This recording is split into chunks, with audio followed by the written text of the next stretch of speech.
Well, hello everyone. Happy Canada Day. However you're celebrating, welcome to the Shifts and Pucks news pack for the 1st of July, Friday, July 1st. Of course, you can follow us on Twitter at Shifts and Pucks, Facebook.com Shifts and Pucks, YouTube.com Shifts and Pucks, Twitch.com Shifts and Pucks. Subscribe wherever you get your audio, as well as on the Area 51 Sports Network, as it's been a busy, again, now we're getting into a lot of busy news going on here as we're now 6 days away from the NHL draft, 12 days from free agency. Lots of news coming down here, specifically in the coaching circle. But we need to start with some very sad news today, as from the Calgary Flames. We'll start there as Willie Joosen. He was the organist for the Calgary Flames, played the music at the Scotiabank Saddledome for 34 years. He has passed away today, of a very heartbreaking loss. The Flames just tweeted out just before we went on. For 34 years, organist Willie Joosen brought so much joy and happiness to everyone who came to Flames games. He was an incredibly kind soul who uplifted everyone around him. Our deepest condolences out to his families and friends. Rest in peace, Willie. Just a very, very sad day here for the Calgary Flame organization. Just lost Bearcat Murray, another long-standing Calgary Flame, another one as well. Condolences are coming in here to him. He was back at the Saddledome in the late 80s. He was described as a very talented musician. So sorely missed. Big part of the Flames organization, Willie Joosen, big part of the Saddledome, big part of Calgary. So that is news going down there, and our thoughts and condolences to the family and the Calgary Flames to start today here. And then we'll get to the Vancouver Canucks here, as there has been news on two levels here with the Canucks. So Jack Rathbone has been signed to a one-way contract, and they also agreed on two-way contracts with defenseman Noah. Let's make sure I get this right. Noah Joolsen and William Lockwood. Lockwood's been one that we've been wondering about if they're going to give him a look. Rathbone looks like with a one-way contract, he has an option to get on the team on the big club here, and so that's that here. So of course, just to touch on that, Rathbone's 23 years old. He played 39 games with Abbotsford, 40 points, 10 goals, 30 assists, 40 points. He led that team in defense and goals, assists, and points. Of course, he is a native of West Roxbury, Massachusetts. Rathbone did play a cup of coffee a bit in the NHL, 17 games, 1 goal, 2 assists, 3 points. 95th overall pick in the 2017 NHL entry draft. Joosen, 2 assists, 8 games with Vancouver. Of course, part of the Olli Juolevi trade that also brought the Canucks Juho Lammikko, 10 points and 10 penalty minutes in 56 career games. He's from Abbotsford. Lockwood played 46 games with Abbotsford last year, 25 points and 38 penalty minutes and a +7 ± rating.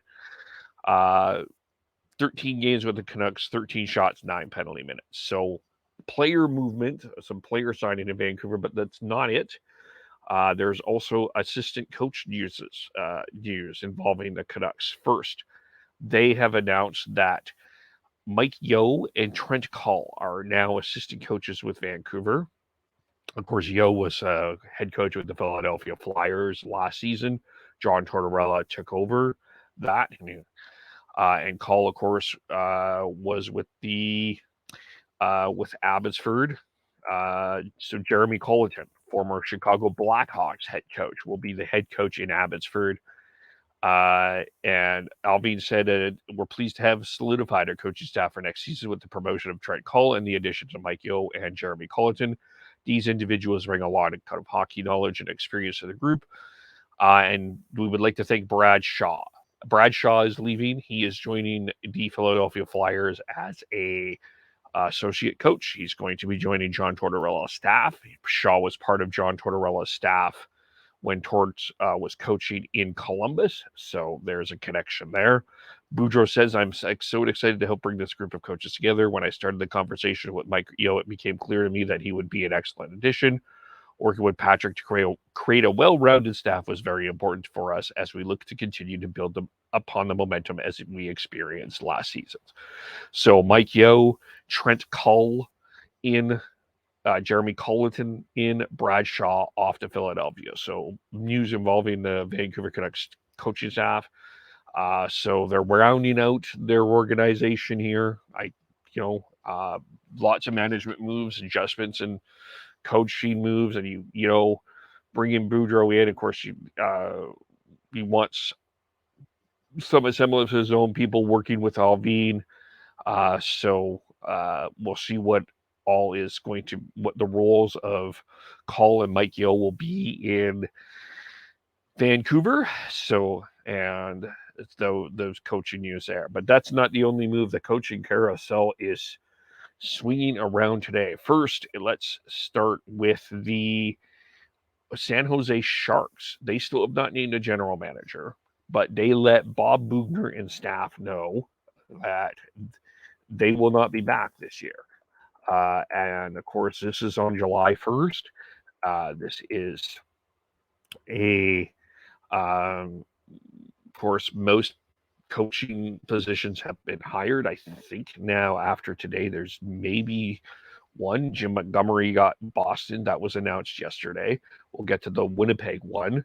And then, of course, Detroit hired as well. So there's Derek Lalonde was hired in Detroit. So we'll touch on that a little bit here as well. So all of the, other than San Jose, that's now in this, doesn't really look like anybody has been, there's no spots open. I think it's just a poor move here last night by the San Jose Sharks. Just if you were going to go with the idea that the new GM would bring in a new head coach, I think that anyone would understand that. But what I think people don't understand is handling this the way that this was on July 1st, leaving a few people out of jobs here coming into the next part of the year. I think that was poor move there. So, of course, as far as Boughner goes, he was hired following Pete DeBoer in December 2019. Boughner went 14-20-3 and could not get the playoffs and missed the playoffs last year with Boughner behind the bench. 21, 28-7 in 2021, 32, 37-13 in 2022. They are the names for the GM commonly put in Ray Whitney, Mike Greer, maybe Scott Mellenby could be another one in there. But the Sharks, this is not how the San Jose Sharks have typically operated. They've operated with a conundrum of class and dignity and all of that. And this is just a poor handling of this. No other way to say it there. Winnipeg, we'll touch on the ones that happened today. Winnipeg hired Rick Bowness, is back with the Winnipeg Jets. Of course, the connection there was always thought to be Barry Trotz. Trotz has decided he is not coaching this year. But Rick Bowness, formerly of Dallas, not unemployed for too long. He's been moved on to Winnipeg. And some obvious connections there with Bowness and his connection with Winnipeg. He spent the last 3 seasons, of course, with the Dallas Stars. His son Ryan was promoted into the Ottawa Senators organization yesterday. Lots of talk that Rick Tocchet was the lead candidate, but they've ultimately decided to go with with Botus. He's the 4th coach in Jets history, 9th in the history of the franchise. Of course, connected with the Atlanta Thrashers. Got the Stars into the Stanley Cup final in the 2020 bubble. He's also spent time in a number of different organizations, including Boston, Ottawa, Islanders, 639 NHL games, 212 wins, 351 and 48. And he's the only active coach right now who's coaching the 80s. So 80s, 90s, 2000s, 2010s, 2020s. So been involved in the game for a long time. One of the things to remember is his sadness for the loss of Dale Hawerchuk, because he was an assistant in Winnipeg for some time. He's been there as previous with the Winnipeg Jets when they were the part of the old Jets that moved to Arizona. So he has some connections with the city. So Rick Bowness joining the Winnipeg Jets. Jim Montgomery, that was named yesterday. He's the new coach of the Boston Bruins. He, of course, was the man that Rick Bowness replaced in Dallas because he was let go there. But Montgomery will be a named coach. That was actually just made official here by the Bruins organization about an hour before this recording. John Sweeney said the Boston Bruins are pleased to introduce Jim Montgomery as the next head coach of the Boston Bruins and welcome Jim, his wife Emily, and his children JP, Colin, Ava, and Olivia to the city of Boston. Jim has a winning history. Throughout the interview process, he conveyed the ability to connect with all types of players, and while also demanding that his teams play with structure, we are excited for Jim to begin to make his imprint on our team. Of course, he spent the last 2 seasons as an assistant coach in St. Louis under Craig Berube. They joining him after they won the Cup in 2019. Montgomery will meet the media after the draft. And Derek Lalonde is now the new coach in Detroit. Jeff Merrick was the leader of that. But, of course, Lalonde is a former Lightning assistant head coach under John Cooper, but he's now the new coach in Detroit, replacing Jeff Blashill. Other Lightning news to touch on here, too. We'll touch on the Nick Paul news here as well. Yzerman says he's been proven an excellent coach, spent the last 4 seasons in a very successful program in Tampa Bay. We feel he's ready to take the next step in his career as a head coach of the Detroit Red Wings. He is the 28th head coach in Detroit's franchise history. So that is what's going out there. And by the way, just to touch on the Tampa Bay Lightning, another move, they agreed to a 7-year, $22 million contract extension to Nick Paul. That might seem hefty for a Nick Paul contract, but 7 years is a long time, but that's what they've done. He was acquired from the Ottawa Senators, 5 goals, 14 points in 21 games, and 11 goals and 18 points in 59 games with the Senators. 5 goals, 4 assists in 23 playoff games, 80 points in 284 NHL games.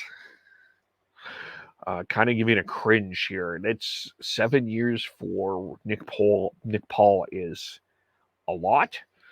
$3 million a year. That's a lot. But that's where Tampa Bay is going here. So that's news around Tampa Bay.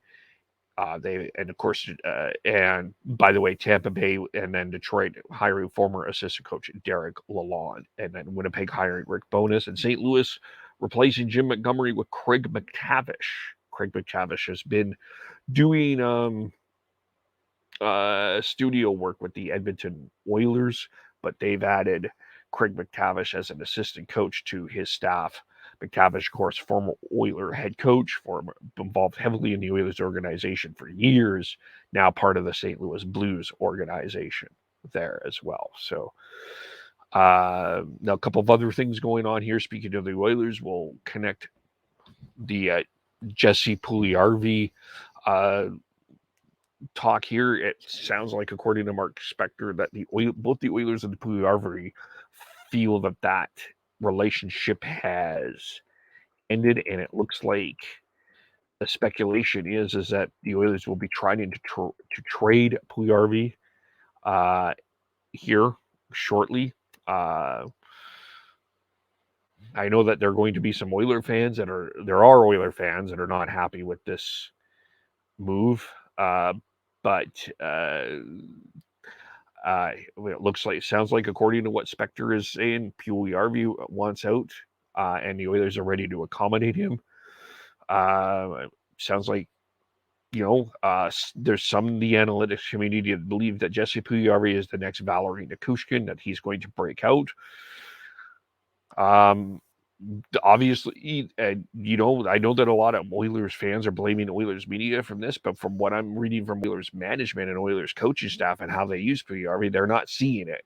And so whatever is going on between Puljujarvi and the Oilers, it isn't working. And it sounds like from both perspectives, both teams want out, or both want out. So we'll see where Puljujarvi went. According to the Spector article, some of the teams that could be in on this include Arizona, Carolina, New Jersey, and Ottawa. And Ottawa is possibly looking at the acquisition of Zach Kassian as well. So we'll see moves here. Now, this was the day that they were expecting to know what's next with Duncan Keith and Mike Smith. Looks like they're going to be putting Mike Smith on LTIR. No word yet as of now what they're doing with Duncan Keith. So the Oilers have a lot of decisions to make, of course, with Puljujarvi, Kaier Yamamoto as well. It sounds like that's where they're making their priority. There is with Yamamoto. And, of course, maybe a possibility Jack Campbell ends up in Edmonton. Of course, he's an unrestricted free agent. Oilers need a goalie, so that's a possibility there as well. So that's going on with what the Oilers going on. No word yet on Johnny Gaudreau. According to 32 Thoughts, the Friedman believes that it just comes down to a decision, and a decision between Gaudreau and, he's taking his time trying to decide what he wants to do. So we're still in wait and see mode. Again, 12 days before unrestricted free agency here. And the WHL Import Draft happened today, and the Medicine Hat Tigers had the first pick. There were 25 players taken. They took the Medicine Hat Tigers took Alan Sikora. Just one moment here. With their first pick, and so, of course, the Tigers had the first pick in the WHL Bantam Draft as well. But they selected first overall, and they took Adam Sikora. He is from Slovakia. He is listed number 42 among European skaters in the NHL Central Scouting. Head coach and general manager Willie Joosen said that he described him as a skilled offensive forward with a great motor and plays with intensity, takes away time and space, and is not afraid to be first to pucks and play in dirty areas. He had an excellent World Championships and one of the youngest players in the tournament, and we expect him to be taking the first few rounds in the NHL draft next week. Watch for Calgary possibly to be a target there for one of their three picks. 17 points in 46 games with HK Nitra of the Slovak Extraliga, and 5'10", 172 pounds. 2 goals and 1 assist at the World Championship in Finland. So that's the first pick of the import draft happening today in the CHL. Well, that is the news for today's July 1st. Hope you get out today and do some celebrating wherever you are, and it's nice weather, or celebrating, or however you want to reflect on this Canada Day. You can follow us all individually on Twitter. Sean Beardy, Canucks03, Tyler, TNOBLE. We have, of course, Christian Schneids, SCHNEIDZ. We have Devin Gordhow09. Shifts and Pucks at Facebook, YouTube, Twitter, Twitch. Subscribe wherever you get your audio, as well as on the Area 51 Sports Network. Thank you very much for watching and listening. We'll talk to you all very soon. Bye for now.